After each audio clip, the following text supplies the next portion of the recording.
अस्सलाम वालेकुम, welcome to Ruhani diaries. I hope you are all well and doing great. तो जी आज आप लोग देख रही हैं, आज मैं आप लोगों के लिए एक ऐसी मैजिकल हर्ब लेकर आई हूँ जो कि आपकी इस ज़वाजी लाइफ की जो प्रॉब्लम चल रही होती हैं, जैसे कि ख़वातीन अक्सर बता रही होती हैं मूड स्विंग्स के बारे में, डिफरेंट किस्म की जो उनकी मिसअंडरस्टैंडिंग्स चल रही होती हैं अपनी इस ज़वाजी लाइफ में, और उसके साथ साथ वो मेरी सिस्टर्स जो बहुत ज़्यादा बीमारियों का शिकार रहती हैं, ख़ास तौर पे इनफर्टिलिटी के लिए ये एक मैजिकल हर्ब है जो कि आप अगर रेगुलर बेसिस पे यूज़ करती हैं और अकॉर्डिंग योर सिचुएशन यूज़ करती हैं तो आपको इसका बहुत अच्छा रिज़ल्ट मिल सकता है। आज की जो स्टोरी है वो मेरी इस बहन ने ये रेमेडी यूज़ की थी, जिसकी वज़ह से अल्हम्दुलिल्लाह, मैंने तो उनको 6 मंथ बताया था लेकिन अल्हम्दुलिल्लाह उन्होंने 3 मंथ्स में कंसीव किया। बहुत अच्छी तरीके से उन्होंने इस चीज़ को अपनी ज़िंदगी में ऐड किया। साथ ही साथ उन्होंने जो उनको दुआएँ बताई गई थी, उन पे अमल किया। अपने रब के साथ अपने कनेक्शन को बहुत ही प्यार के साथ और बहुत ही जल्दी उन्होंने स्ट्रॉन्ग किया, जिसकी वज़ह से अल्हम्दुलिल्लाह आज वो एक बच्चे की माँ भी बन चुकी हैं, जो कि काफ़ी अरसे इस तकलीफ़ में रही हैं। काफ़ी अरसे उन्होंने ये बीमारी काटी, तकरीबन 15 साल तक वो इसी चीज़ में रहीं और उनको समझ नहीं आ रही थी कि प्रॉब्लम क्या है। बहुत सारी उन्होंने मेडिसिन भी खाई, चीज़ें भी खाई, लेकिन जब से वो मेरे साथ कनेक्ट थी माशाल्लाह से उन्होंने अपने दिल की बात, अपने जो भी प्रॉब्लम थी वो मेरे साथ डिस्कस की। तो जब मैंने देखा कि उनके पास हर चीज़ वो यूज़ कर चुकी हैं, किसी भी चीज़ का कोई फ़ायदा नहीं निकल रहा, तो आखिर वजह क्या है? कुछ उनकी रूहानियत में कमी आ रही थी जो कि उन्होंने खुद क्लियर करनी थी, क्योंकि जब आपकी रूहानियत स्ट्रॉन्ग होती है, जब आप अपने रब के से करीब होते हैं, अपने रब को पहचानते हैं, जानते हैं, उसकी अता पे शुक्र करते हैं और उससे अपनी कमज़ोरियों को माँगते हैं, तो अल्लाह ताला भी आपके साथ कनेक्ट होते हैं। अल्लाह ताला भी आपको अता करते हैं, आपको सुकून देते हैं और आपकी ज़िंदगी को भी बेहतर बनाते हैं। मेन काम आप लोगों का है, आपने अपने रब के साथ अटैच होना है। आप जितना अपने रब के साथ जल्दी अटैच हो जाएँगे, दिल को साफ़ कर लेंगी, दिल को क्लियर कर लेंगी, अपनी ज़िंदगी में से नेगेटिविटीज़ को निकाल देंगी, उतनी जल्दी आप कामयाब हो जाएँगी। तो जी, अक्सर व बेशतर मेरी बहनें बहुत सारी बीमारियों का शिकार रहती हैं। कई बीमारियाँ हैं जिनके बारे में हम डिस्कस कर चुके हैं, और कुछ ऐसी बीमारियाँ हैं जो कि वक़्तन-फ़वक़्तन जिनके रिज़ल्ट आते जाएँगे, उनके बारे में भी आप लोगों के साथ शेयर करती जाऊँगी। क्योंकि शादी के बाद औलाद का होना बहुत ज़्यादा ज़रूरी होता है। हर किसी की ख़्वाहिश होती है, हर कपल ये चाहता है कि उसके घर औलाद हो, और बार-बार हार्मोन्स का बिगड़ जाना, चेहरे पर दाने निकल आना, वज़न का बढ़ जाना, या बहुत सारे इलाज करवाने के बाद भी औलाद का ना होना, ये सब का सब इंसान का दिल तोड़ देता है। और फिर इंसान का यकीन भी उठने लग जाता है, मेडिसिन खा-खा के और भी मज़ीद बीमारियाँ जो होती हैं वो उस पे अटैक कर जाती हैं, क्योंकि डॉक्टर्स तो खुद भी बताते हैं कि हम मेडिसिन ज़्यादा नहीं दे सकते क्योंकि इनके बहुत ज़्यादा साइड इफ़ेक्ट्स होते हैं। और बहुत सारी जब सिस्टर मेडिसिन खाती हैं और खाने की वजह से बहुत ज़्यादा उनको और भी ज़्यादा प्रॉब्लम हो जाते हैं, क्योंकि जब मेडिसिन छोड़ दी जाती हैं तो उनके साइड इफ़ेक्ट्स होते हैं, और उन साइड इफ़ेक्ट्स को मैनेज करने के लिए भी प्रॉपर कोई गाइडलाइन नहीं दी जाती। मोस्टली हमारे यहाँ जब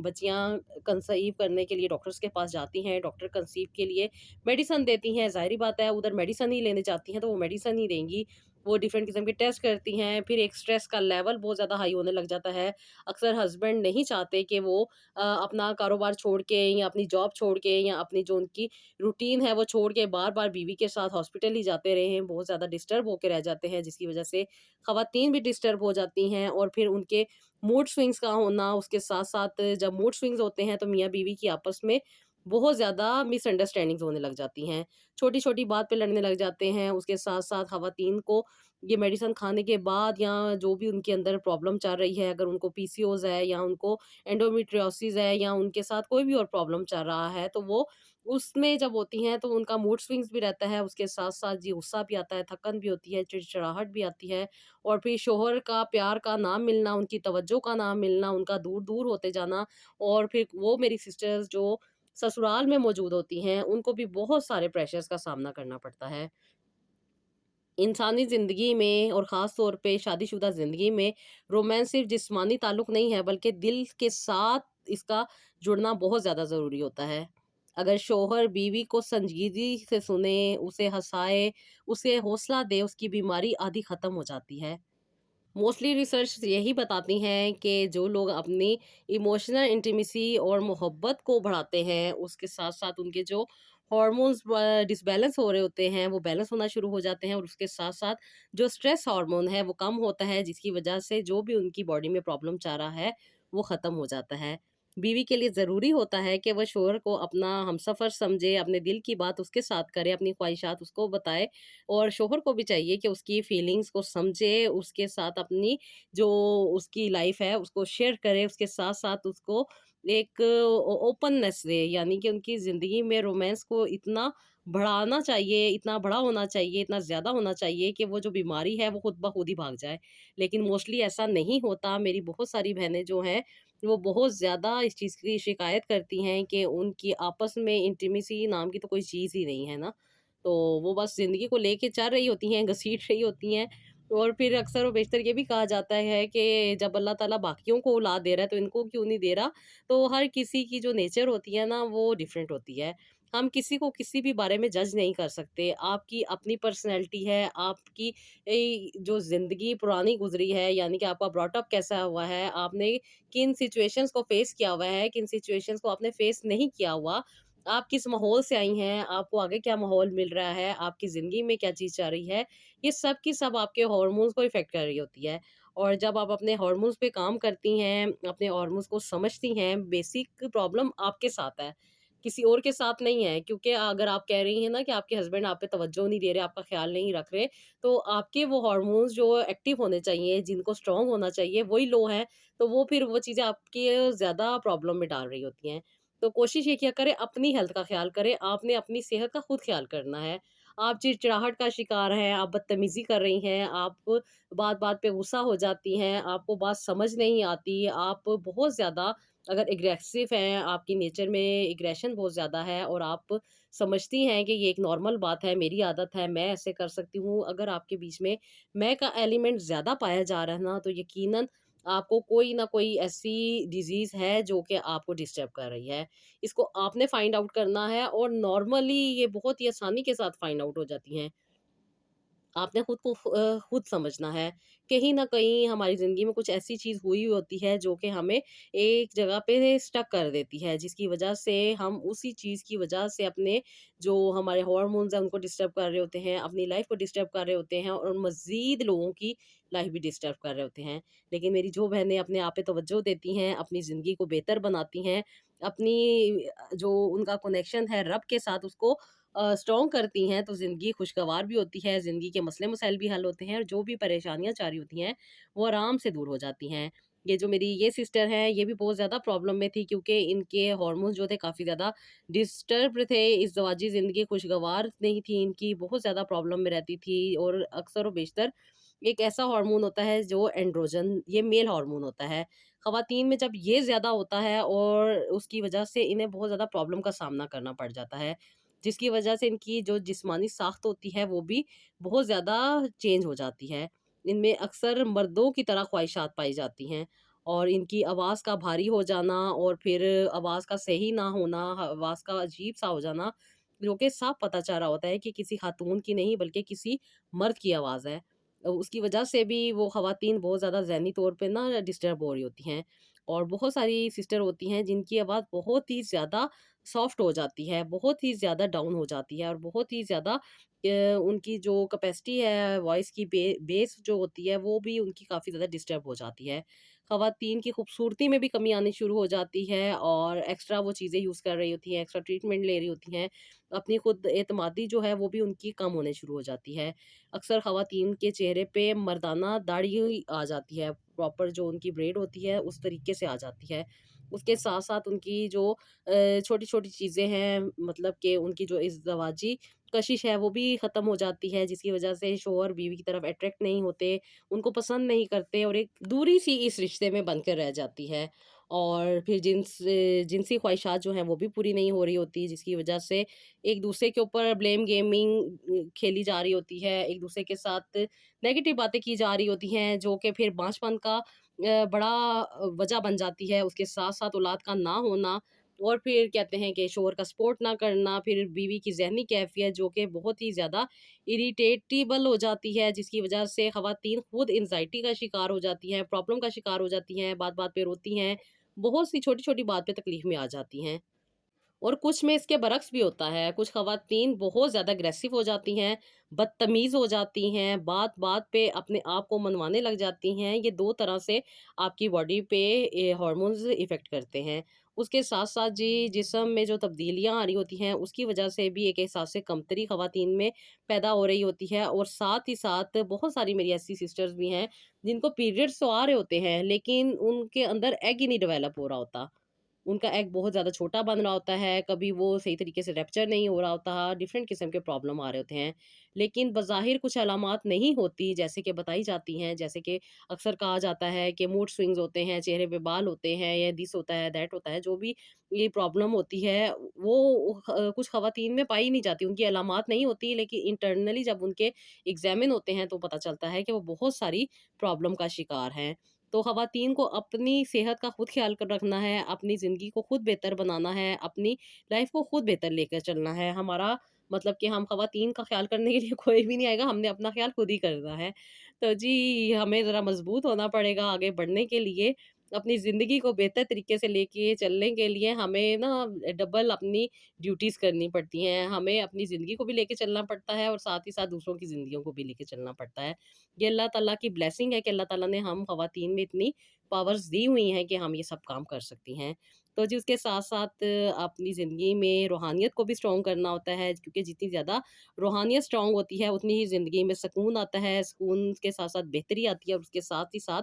ज़िंदगी बहुत ही ज़्यादा अच्छी हो जाती है। तो जी ये जो मेरी सिस्टर हैं, इनके साथ जो प्रॉब्लम था वो यही था कि इन्होंने शादी के तकरीबन 5 साल तक तो कोई ट्रीटमेंट नहीं करवाया था, क्योंकि माशाल्लाह से कोई इनको कहती हैं कि मुझे कुछ भी ऐसा नहीं ज़ाहिर था मेरी बॉडी के ऊपर कि जिसकी वज़ह से मैं कोई ट्रीटमेंट करवाती। माशाल्लाह से कहती हैं मैं खूबसूरत भी थी, मेरी आवाज़ भी अच्छी थी, मेरे बाल भी अच्छे थे, मेरी पूरी लाइफ़ कहती हैं कि बहुत अच्छे से गुज़री भी थी। मैं अपने घर की लाडली थी, बहुत प्यार मोहब्बत वाला माहौल था मेरे घर में, और कहती हैं कि बहुत ही अच्छी लाइफ़ मैंने गुज़ारी हुई थी। उसके बाद कहती हैं ससुराल में भी आने के बाद 5 साल तो मुझे बहुत अच्छी लाइफ़ मिली, और कहती हैं कि मुझे कभी भी इस चीज़ का एहसास नहीं हुआ कि मुझे बच्चे नहीं हैं। मेरी सास भी बहुत अच्छी थी, मेरे देवर भी बहुत अच्छे थी, मेरी नंदें भी बहुत अच्छी थी कहती हैं। लेकिन मसला तब हुआ जब मेरी देवरानी आई, और देवरानी को आते सार अल्लाह ताला ने बच्चे अता किए। उसके बाद से मुझ पे भी एक सवाल उठने लग गया कि मेरे बच्चे नहीं हो रहे, और कहती हैं कि मुझे भी अंदरूनी तौर पे खुद भी बहुत ज़्यादा फ़ील होता था। पहले तो मुझे फ़ील नहीं होता था, क्योंकि मेरी नंदें और मेरे देवर बहुत अच्छे थे, उनके साथ मैं सारा दिन स्पेंड करती थी, बहुत अच्छा लगता था। हर कोई मुझसे बहुत ज़्यादा प्यार करता था, रिस्पेक्ट करता था। मेरी सास भी कहती हैं कि मुझे किसी भी चीज़ पे नहीं रोकती थी। मेरी दोस्त थी, मेरा बहुत ज़्यादा साथ देती थी, लेकिन कहती हैं कि उनकी डेथ हो गई थी। फिर मेरी जब देवरानी मेरे घर में आई थी, तो कहती हैं कि उन्होंने अक्सर व बेशतर बहुत सारी नेगेटिव बातें करनी, जिसकी वज़ह से मुझे ये एहसास होना कि मेरे बच्चे होने चाहिए। और कहती हैं कि पहले तो मैंने डॉक्टर को कुछ भी चेक नहीं करवाया था, क्योंकि मुझे पीरियड्स भी कहती हैं नॉर्मल आते थे, उसके साथ-साथ कुछ भी ऐसा नहीं था, ना मेरे फेस पे बाल थे, ना मेरी बॉडी चेंज थी। कहती हैं नॉर्मल मेरा वेट था, मैं बहुत हँसी-खुशी अपनी लाइफ़ को लेके चल रही थी। तो कहती हैं कभी मुझे ये एहसास भी नहीं हुआ था कि मुझे बच्चे होने चाहिए, लेकिन कहती हैं जब से देवरानी की कुछ बातें ऐसी थी जिसकी वज़ह से मुझे एहसास होने लग गया कि नहीं, अब मुझे बच्चा हो जाना चाहिए। फिर इन्होंने अपने हस्बैंड से बात की, इनके हस्बैंड कहती हैं कि पहले तो बहुत ज़्यादा अच्छे थे, लेकिन जब से मेरी देवरानी घर में आई थी, तब से इनका रवैया भी काफ़ी हद तक चेंज हो गया था, या ये काफ़ी रिज़र्व हो गए थे, क्योंकि घर का माहौल था, और घर के माहौल में इंसान उस तरीके से अपने स्पाउस के साथ रिएक्ट नहीं कर सकता, जिस तरह वो पहले कर रहा होता है। क्योंकि इनके आ जाने की वज़ह से कहती हैं घर में काफ़ी सीरियसनेस आ गई थी, और ये कुछ तबीयत की सख्त थीं, और बहुत ज़्यादा बदतमीज़ भी थीं, जिसकी वज़ह से कहती हैं कि सब लोग अपने-अपने ही कमरों में ज़्यादातर टाइम गुज़ारा करते थे। कहती काफ़ी घरेलू माहौल भी चेंज हो रहा था, उसके साथ-साथ कहती हैं मुझे भी दिन-रात यही एक ख़्याल रहता था कि मुझे भी बच्चे हो जाने चाहिए। अल्लाह ताला ने उनको बच्चे अता किए थे, और कहती हैं कि वो माशाल्लाह से इस बात पे बहुत ज़्यादा फ़ख्र करती थी कि अल्लाह ताला ने उनको आते सार औलाद अता कर दी। जबकि ये तो अल्लाह ताला का काम है, वो जिसको चाहते हैं, जब चाहते हैं, जिस तरह चाहते हैं, औलाद अता करते हैं। और कहती हैं कि अभी मैं बहुत ज़्यादा टूट जाती थी इस बात को देख के, जब वो मेरे हाथ से अपने बच्चे को छीन लेती थीं, और कहती हैं कि कभी किसी बहाने की वजह से अपने बच्चे को दूर रखती थीं, और कभी किसी बहाने की वजह से। कहती हैं इसी दौरान मेरी नंदों की शादियाँ भी हुई, 2 मेरी नंदें थीं, और उसके साथ-साथ कहती हैं कि मेरे एक देवर अभी थे, लेकिन उनकी अभी शादी नहीं हुई थी, वो पढ़ने के लिए आउट ऑफ कंट्री चले गए थे। कहती हैं घर में बहुत ज़्यादा खामोशी रहती थी। मोस्टली मेरी देवरानी जब अपने काम के लिए नीचे आती होती थी, और अक्सर वो बेशतर कहती हैं कि नेगेटिव बातें कर जाया करती थी, जिसकी वज़ह से मैं बहुत ज़्यादा परेशान रहती थी, डिस्टर्ब होने लग गई थी और उसके साथ-साथ अपने मियाँ के साथ लड़ने भी लग ज गई थी। कहती अक्सर और बेशतर यही वजह हो जाती थी कि मैं इन्हें कहती थी डॉक्टर के पास चलते हैं, और ये आज नहीं, कल नहीं, परसों नहीं, और फिर कहती हैं कि बात को कभी-कभी टाल दिया करते थे। लेकिन कहती हैं कि अब मैंने सीरियस होके जब इनसे बात की तो इन्होंने मेरी बात को माना। जब मैं डॉक्टर के पास गई, डॉक्टर्स ने मेरे टेस्ट किए, उसके साथ-साथ मेरे हस्बैंड को भी टेस्ट बताया, मेरे मियाँ ने भी अपना टेस्ट करवाया। कहती हैं मियाँ के टेस्ट बिल्कुल ठीक थे, क्लियर थे, रिपोर्ट्स क्लियर थी, जिसकी वजह से माशाल्लाह से मियाँ के बीच में एक कॉन्फिडेंस लेवल और ज़्यादा हाई हो गया। और उसके बाद कहती हैं कि जब मेरी रिपोर्ट्स आई तो मेरे में काफ़ी ज़्यादा चीज़ें डिस्टर्ब थी, मेरे हार्मोन्स भी डिस्टर्ब थे। उसके साथ-साथ कहती हैं कि आप ही मुझ में एंड्रोजन भी बहुत ज़्यादा बढ़ा हुआ था, उसके साथ-साथ मेरा एस्ट्रोजन लेवल डाउन था, और उसके साथ-साथ कुछ और भी हार्मोनल प्रॉब्लम थी, जिसकी वजह से कहती हैं कि कभी मेरा स्ट्रेस हाई हो जाता था, मुझ में डोपामाइन बहुत ज़्यादा कम था, और उसके साथ-साथ कहती हैं कि मैं बहुत ज़्यादा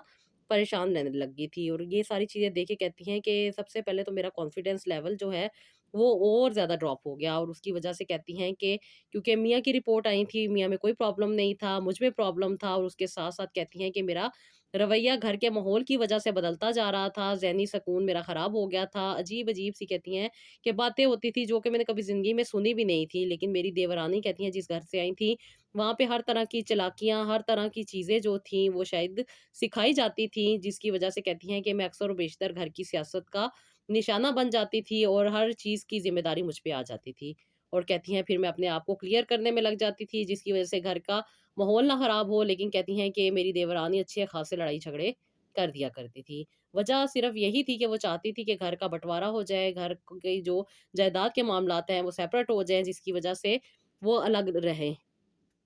लेकिन मेरे हस्बैंड और उनके जो भाई हैं, वो आपस में ऐसे अटैच थे कि वो एक-दूसरे से दूर नहीं हो सकते थे, और कहती हैं कि एक-दूसरे से बहुत ज़्यादा प्यार करते थे, और अपनी बातों में कभी भी ख़वातीन को नहीं आने देते थे, और यही वजह थी कि वो अजीब-अजीब सी सियासतें करती थी। और कहती हैं कि मैं इस बात में फँस के बहुत ज़्यादा डिस्टर्ब हो गई थी, और मुझे फिर कहती हैं कि पहले तो कुछ भी फ़ील नहीं होता था, ना मेरे चेहरे पे बाल थे, ना मेरे पीरियड इर्रेगुलर थे, ना मुझे कोई वेट का इश्यू था। लेकिन कहती हैं आहिस्ता-आहिस्ता करते-करते ये चीज़ें भी मुझ में डेवलप होना शुरू हो गई, और उसके साथ-साथ जो हार्मोन मेरे डिस्टर्ब हो रहे थे, जिसकी वजह से मैं बहुत ही ज़्यादा डिस्टर्ब होके रह गई थी। कहती हैं कि फिर मैं बहुत ज़्यादा प्रॉब्लम में आ गई थी, और इस प्रॉब्लम की वजह से कहती हैं कि मैंने कई साल ट्रीटमेंट करवाए, और कहती हैं कि मेरी शादी को 15 साल हो चुके हैं कि मैं ट्रीटमेंट करवा रही हूँ। और जब ये मेरे पास आई, मुझसे इन्होंने बात की, उस वक़्त इन्होंने मुझे अपनी सारी रिपोर्ट्स दिखाई, जिनमें इन्होंने मेडिसिन भी खाई थी, इंजेक्शंस भी लगवाए थे, ट्रीटमेंट भी करवाए थे, आईयूआई भी करवा लिया था, सब कुछ करवा लिया था, और बहुत सारी चीज़ें ये करवा चुकी थी। एक छोटी एज में इनकी शादी हुई थी, जिसके बाद से ये बहुत ज़्यादा कहती हैं कि पहले तो अपने ससुराल में कहती हैं कि अच्छे तरीके से एडजस्ट हो गई थी, क्योंकि जब भी किसी छोटी उम्र की लड़की की शादी होती है, तो वो आसानी के साथ अपने ससुराल में एडजस्ट हो जाती है। जब 25 के बाद लड़कियों की शादी होती है, क्योंकि वो अपना अच्छा-बुरा समझ सकती हैं, अपनी ज़िंदगी को अपने तरीके से लेके चल रही होती हैं, फिर उनके लिए थोड़ी एडजस्टमेंट में प्रॉब्लम होती है, जिसकी वजह से शादी के कभी-कभी अगर कोई प्रॉब्लम ज़्यादा चल रहे होते हैं, तो आपने देखा होगा कि घर जो है, वो ख़राब हो जाते हैं। लेकिन जो बच्चियाँ जल्दी शादी कर लेती हैं, छोटी उम्रों में जिनकी शादियाँ हो जाती हैं, वो बर्दाश्त करना भी सीख जाती हैं, वो सब्र से रहना भी सीख जाती हैं। तो इन बहन ने भी अपने ऊपर बहुत ज़्यादा चीज़ें जो थी वो हावी नहीं होने दी, जल्दी से अपने ससुराल में एडजस्ट हो गई थी। लेकिन जो नेगेटिविटी इनके घर में आ गई थी, जिसकी वजह से डिस्टर्ब हो रही थी, कहती हैं कि उसकी वजह से मुझे बहुत ज़्यादा साल कहती हैं कि एक खुशी से महरूम रहना पड़ा, और कहती हैं कि देवरानी के आने के बाद से वो बातें होने लगी थी, जिसकी वजह से कहती हैं कि मैंने कभी भी नहीं सोचा था, और फिर कहती हैं जो मैं ज़िंदगी जी रही थी वो मैं फिर सिर्फ़ गुज़ारने लगी, मेडिसिन खाती थी, मेडिसिन खाने की वजह से कभी मूड बहुत अच्छे हो जाते थे, कभी मूड बहुत ज़्यादा डाउन हो जाते थे, जिसकी वजह से प्रॉब्लम में रहती थी, और बहुत ही ज़्यादा कहती हैं हाइपर एंड्रोजनिज़्म मुझे डायग्नोज़ हो गया था। जिसकी वजह यही थी कि मुझे पॉलीसिस्टिक ओवरीज़ भी डॉक्टर ने बता दिया था, जो कि सिंड्रोम थी, और उसके साथ-साथ कहती हैं कि फिर वही चीज़ें मेरे बॉडी पे भी आना स्टार्ट हो गई। उसके साथ-साथ कहती हैं कि मेरी वॉइस पे भी आना शुरू हो गई। मेरी वॉइस भी बहुत ज़्यादा मेल पैटर्न में आ गई थी। उसके साथ-साथ कहती हैं कि ब्लेडनेस आने लग गई, यानी कि जो गंजपन था वो ज़ाहिर होना शुरू हो गया। बाल इतने ज़्यादा गिरते थे कि मर्दों की तरह का पैटर्न सर पे डेवलप हो गया, और उसके साथ-साथ कहती हैं कि एक्ने इतनी ज़्यादा आ जाती थी, दाने बन जाते थे, और कहती हैं कभी कमर पर, कभी बाजू पर, कभी कहती हैं चिन के ऊपर, कभी फ़ोरहेड्स पे, और कहती हैं कि बस वो कहती हैं जो नेगेटिव बातें थी वो सब की सब मेरे बॉडी के ऊपर कहती हैं कि ज़ाहिर होने लग गई थी। क्योंकि घर का माहौल बहुत ज़्यादा प्रॉब्लम में आ गया था। मेरी देवरानी को अल्लाह ताला ने कहती हैं कि 3 बच्चे अता किए थे। माशाल्लाह से 2 बेटे थे और 1 बेटी थी, जो कि बहुत प्यारे थे। अल्लाह ताला उनकी ज़िंदगी और खुशियों वाली करे, अल्लाह ताला उनको सेहत और तंदुरुस्ती अता करे। कहती हैं कि मैं उनसे प्यार करती थी, लेकिन कभी-कभी मेरे प्यार की वज़ह से वो मेरे हाथों से अपने बच्चे छीन के ले जाती थी। घर का कोई भाई बात होती थी, अगर उनके मियाँ उनकी तरफ तवज्जो नहीं दे रहे, उनके साथ अपने दिल की बात नहीं कर रहे, तो वो भी इनको प्रॉब्लम होती थी। मेरे मियाँ मेरे साथ बहुत अच्छे थे, कहती हैं कि मेरा बहुत ज़्यादा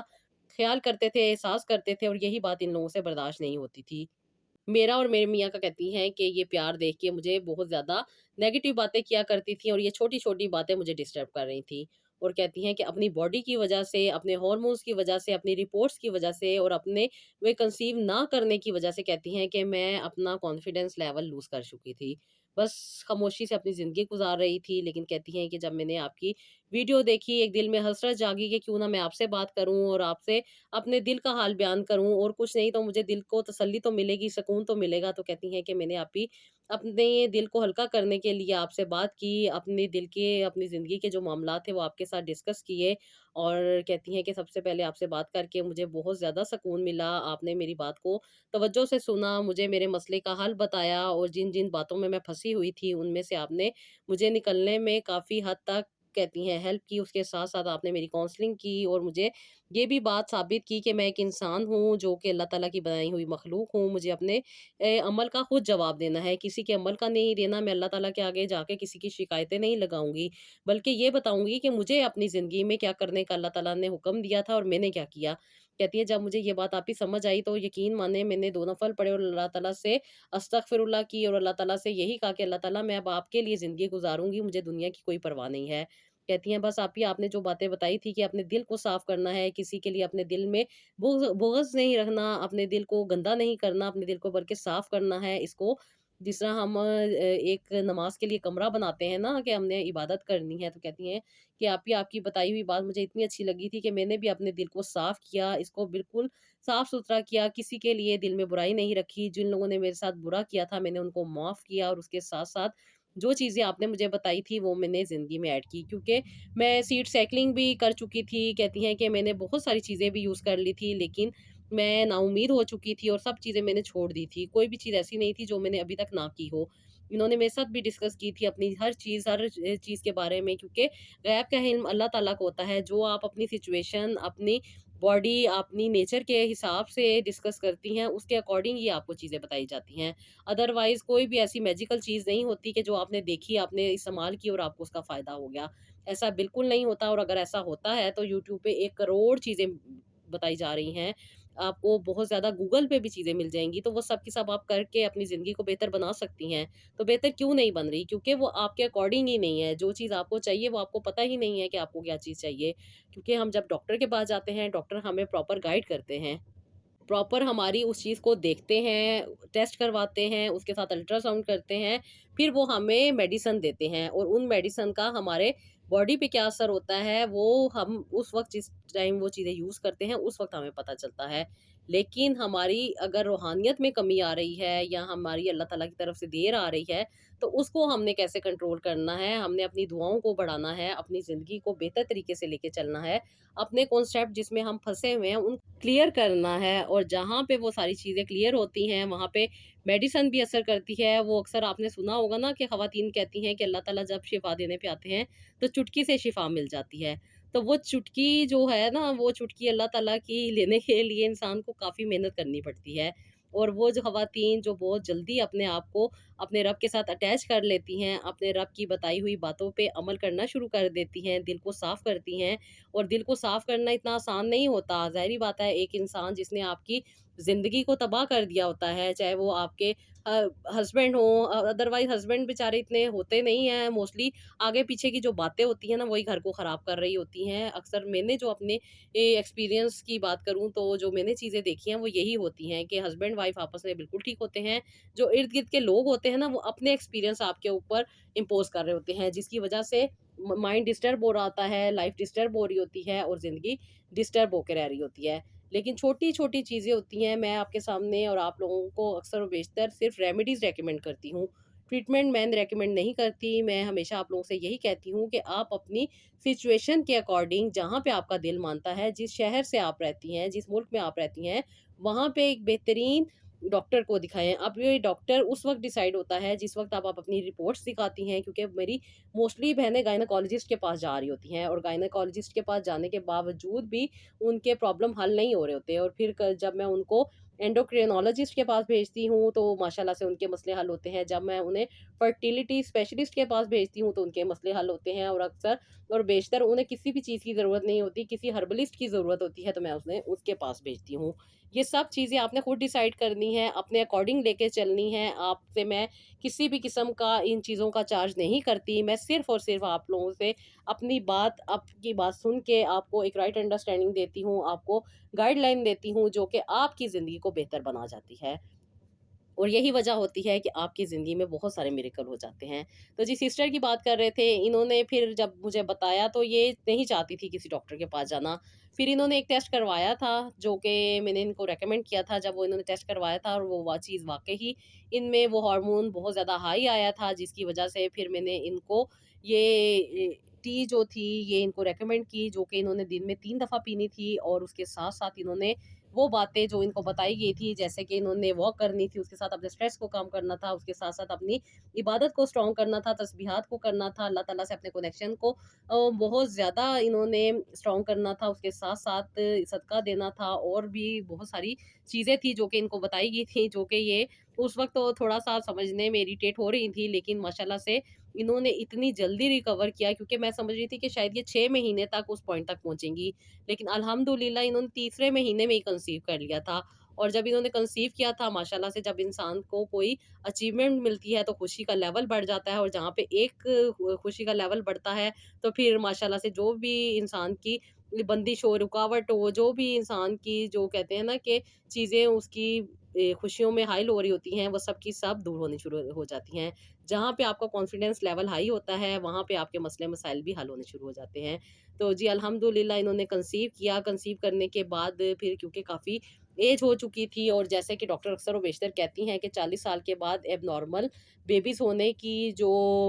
शरह है वो ज़्यादा है, इसलिए वो ज़्यादातर यही रिकमेंड करती हैं कि 40 से पहले बच्चा पैदा कर लिया जाए, ताकि कल को कोई कॉम्प्लिकेशन और कोई एबनॉर्मेलिटीज़ ना फेस करनी पड़े। तो ये इसलिए भी बहुत ज़्यादा परेशान हो रही थी कि खुदा ना ख़ास्ता कुछ ऐसा ना हो, क्योंकि ये 41 ईयर्स की हो चुकी थी। काफ़ी तकलीफ़ें, परेशानियाँ देख चुकी थी, काफ़ी मसले मसाइलों से गुज़र चुकी थी और फर्स्ट टाइम कंसीव किया था, नहीं पता था कि क्या-क्या होता है। फिर हर चीज़ को डिस्कस करती थी माशाल्लाह से अल्हम्दुलिल्लाह, और ये जो मैंने इनको हर्ब बताई थी जो कि इनके अकॉर्डिंग थी, अक्सर व बेशतर ख़वातीन इसको समझती हैं, इसको लेती भी हैं और माशाल्लाह से इससे फ़ायदा भी उठाती हैं। ये है जी स्पेयरमिंट टी, और इसके इस्तेमाल से ना सिर्फ़ आपके एंड्रोजन लेवल जो हैं वो डाउन होते हैं, बल्कि जो आपकी आवाज़ बदल रही होती है, आपकी बॉडी चेंज हो रही होती है, उसके साथ-साथ जो आप में मेल हार्मोन बढ़ रहा होता है, वो कम होना शुरू हो जाता है।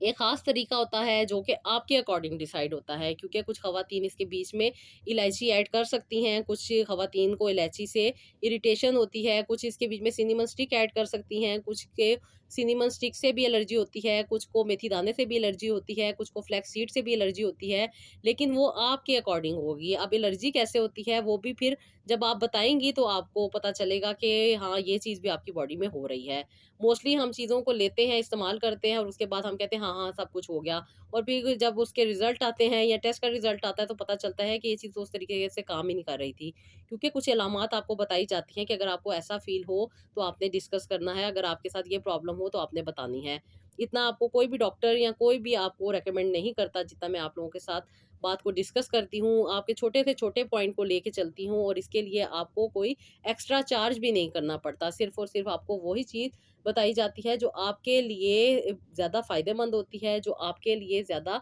बेनिफिशियल होती है और जो आपकी लाइफ़ को अच्छे तरीके से मेंटेन करती है। जो लोग इन बातों पे अमल करते हैं, उनकी ज़िंदगी में बेहतरी भी आती है, माशाल्लाह से वो कंसीव भी करती हैं और उनकी ज़िंदगी की जो भी मुश्किलात होती हैं, वो दूर हो जाती हैं। बस सबसे पहले तो आपने ये करना होता है कि अपने दिल को साफ़ करना होता है, आपने अपनी इंटरनल क्लेंजिंग करनी होती है, अपनी रूहानियत को स्ट्रॉन्ग करना होता है, आपने ऑरा को क्लीन करना होता है और सेकंडली जो मेडिसिन होती हैं, जो भी आप अगर डॉक्टर से ले रही हैं या आप कोई भी रेमेडी यूज़ कर रही हैं, तो वो फिर आपकी बॉडी पे इफ़ेक्ट करती है। और उसके साथ-साथ जब आप अपने माइंड को रिलैक्स करती हैं, अपनी बातें दूसरों के साथ शेयर करती हैं, ख़ास तौर पे वो बातें जो आप किसी के साथ शेयर नहीं करती, ख़ास तौर पे जो भी आपके प्रॉब्लम होते हैं, इंटरनल होते हैं या एक्सटर्नल होते हैं, जो भी आपकी चीज़ें होती हैं, जब वो प्रॉपर वे में डिस्कस हो रही होती हैं, तो आपको जो मेंटली रिलैक्सेशन मिल रही होती है, जो आपके कॉन्सेप्ट क्लियर हो रहे होते हैं, जिसकी वजह से आप बहुत ज़्यादा लाइट फ़ील करती हैं। जब इंसान लाइट फ़ील करता है, तो डोपामाइन हाई होता है। डोपामाइन प्यार का, मोहब्बत का, नए रिश्तों का, नए जज़्बों का और खुशियों का हार्मोन होता है, जो कि आपको बहुत ज़्यादा अच्छा फ़ील करवाता है। ये जब अच्छा हो आपको फ़ील करवाता है, आपकी लाइफ़ भी अच्छी हो जाती है, आपकी जो मैरिड लाइफ़ है, वो भी अच्छी होती है और आपकी ज़िंदगी में खुशियाँ आ जाती हैं। बस यही दुआ है अल्लाह ताला से कि अल्लाह ताला हमें खुशियाँ अता करे और खुशियों को पाने के लिए जो दुआ की जाती है, वो होती है जी, अल्लाह ताला को याद करना, अल्लाह ताला से मग़फ़िरत माँगना, आयतल कुर्सी को पढ़ना और साथ ही साथ अस्तगफिरुल्लाह को रेगुलर बेसिस पे पढ़ना, दरूद इब्राहीम को रेगुलर बेसिस पे पढ़ना। कभी-कभी दरूद इब्राहीम और अस्तगफिरुल्लाह आप अपनी सिचुएशन के अकॉर्डिंग पढ़ते हैं, जो कि क्वांटिटी के हिसाब से होता है और कभी-कभी और मोस्टली तो यही होता है कि बस खुला पढ़ता ही जाएँ, जितनी आपको तौफ़ीक है, जितना आप पढ़ सकते हैं, प्यार के साथ, मोहब्बत के साथ पढ़ें। देखें आपको इसके कितने अच्छे बेनिफिट मिलेंगे। तो जी, आज मैंने आप लोगों के साथ शेयर की हैं कि आपकी ज़िंदगी में अक्सर व बेशतर जो प्रॉब्लम चल रही होती है, ये उन ख़वातीन के लिए है जो इस तकलीफ़ में होती हैं और बराए मेहरबानी एक रिक्वेस्ट है, जिन लोगों को ये तकलीफ़ नहीं है, जो इस परेशानी में नहीं हैं,